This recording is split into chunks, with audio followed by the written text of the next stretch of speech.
Hello students, आज के video में हम फाइलम पोरीफेरा को डिस्कस करेंगे। इस वीडियो में हम पोरीफेरा फाइलम के जनरल कैरेक्टरिस्टिक्स और इसके क्लासिफिकेशन को समझेंगे। पोरीफेरा वर्ड का मतलब होता है पोर बियरर्स, हिंदी में कहते हैं छिद्रधारी। मतलब इनकी पूरी बॉडी में बहुत सारे छोटे छोटे पोर्स प्रेजेंट होते हैं, इसीलिए पोरीफेरा के मेंबर्स को स्पंज कहा जाता है। कॉमन कैरेक्टरिस्टिक्स की बात करें, सबसे पहले हम हैबिटेट को समझते हैं। ये एक्वेटिक हैबिटेट में मिलते हैं, ज़्यादातर ये मराइन वाटर में मिलते हैं, लेकिन कुछ स्पीसीज फ्रेश वाटर में भी मिलती है। ये सॉलिटरी यानी कि अकेले रहने वाले या फिर कॉलोनियल मतलब ग्रुप में रहने वाले हो सकते हैं। ये सेसाइल या सीडेंट्री होते हैं, मतलब एक सबस्ट्रेट के साथ चिपके हुए मिलते हैं। बॉडी फॉर्म्स की बात करें तो इनकी बॉडी सिलेंड्रिकल या वेस लाइक, वेस मतलब फूलदान की तरह, या ग्लोबुलर या फिर फ्लैट या इरेगुलर शेप में भी हो सकती है। सिमेट्री की बात करें, ज़्यादातर ये एसिमेट्रिकल होते हैं, लेकिन कुछ स्पीसीज में रेडियल सिमेट्री भी प्रेजेंट होती है। लेवल ऑफ ऑर्गेनाइजेशन को समझें, इनका level of organization cellular grade का होता है, मतलब बॉडी मल्टी सेलुलर होती है लेकिन उसके अंदर टिश्यू एब्सेंट होते हैं। बॉडी सरफेस की बात करें तो इनकी पूरी सरफेस पे बहुत सारे छोटे छोटे पोर्स प्रेजेंट होते हैं, जिनको हम ऑस्टिया कहते हैं। ऑस्टिया के थ्रू वाटर बॉडी के अंदर एंटर करता है।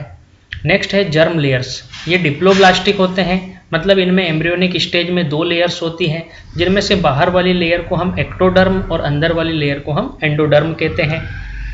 बॉडी वॉल, इनकी बॉडी वॉल में 2 लेयर्स होती हैं। बाहर वाली लेयर को डर्म लेयर या उसी को पिनेकोडर्म भी कहते हैं। इसमें 2 तरह की सेल्स होती है, पिनेकोसाइट्स और पोरोसाइट्स। पोरोसाइट सेल्स में छोटे छोटे पोर्स प्रेजेंट होते हैं, जिनको हम ऑस्टिया कहते हैं। दूसरी लेयर है इनर लेयर, जिसको गैस्ट्रल लेयर या कोएनोडर्म भी कहते हैं। ये स्पेशल कॉलर सेल्स से बनती है, जिनको हम कोएनोसाइट्स कहते हैं।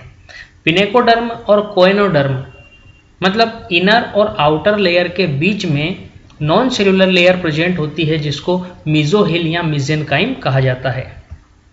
बॉडी कैविटी, स्पंज की बॉडी कैविटी को स्पंजोसील कहते हैं। इसी को पैरागैस्ट्रिक कैविटी या सेंट्रल स्पेस भी कहते हैं। इसकी लाइनिंग जो है वो कोएनोसाइट सेल्स से बनती है। ये कोएनोसाइट्स फ्लैजिलेटेड सेल्स होती है, जो फूड के डाइजेशन में हेल्प करती है। पोरीफेरा के स्केलेटन की हम बात करें तो इनमें एक्जोस्केलेटन प्रेजेंट होता है, जो या तो स्पॉन्जिन फाइबर्स से बनता है या फिर स्पिक्यूल्स से बनता है। ये स्पिक्यूल्स कैल्केरियस या सिलिशियस हो सकते हैं।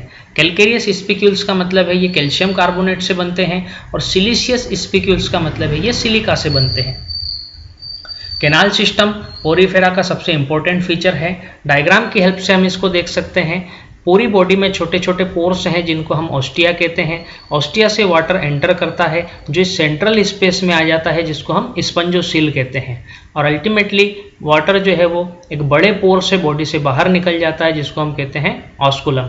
इस तरह से कैनाल सिस्टम के थ्रू एक वाटर की कंटिन्यूस करंट है, जो पोरीफेरा की बॉडी से फ्लो होती रहती है। इसी को हम वाटर ट्रांसपोर्ट सिस्टम भी कहते हैं। इसके मेन फंक्शन है फूड गैदरिंग में हेल्प करना, रेस्पिरेटरी एक्सचेंज में हेल्प करना, और बॉडी से वेस्ट मटेरियल के रिमूवल में हेल्प करना। पोरीफेरा के रिप्रोडक्शन की बात करें तो पोरीफेरा में सेक्सुअल और एसेक्सुअल दोनों तरह से रिप्रोडक्शन मिलता है। सेक्सुअल रिप्रोडक्शन को पहले समझते हैं। ये एनिमल्स हर्माफ्रोडाइट होते हैं, यानी कि बाइसेक्सुअल होते हैं। मेल और फीमेल दोनों एक ही बॉडी में होते हैं, और मेल और फीमेल गैमेट दोनों सेम बॉडी के अंदर प्रोड्यूस होते हैं। फर्टिलाइजेशन इंटरनल होता है, मतलब बॉडी के अंदर होता है। डेवलपमेंट इनडायरेक्ट है, मतलब इनकी लाइफ साइकिल में लार्वल स्टेज प्रेजेंट होती है। लार्वा फ्री स्विमिंग होता है, जिसको एम्फीब्लास्टुला लार्वा कहते हैं।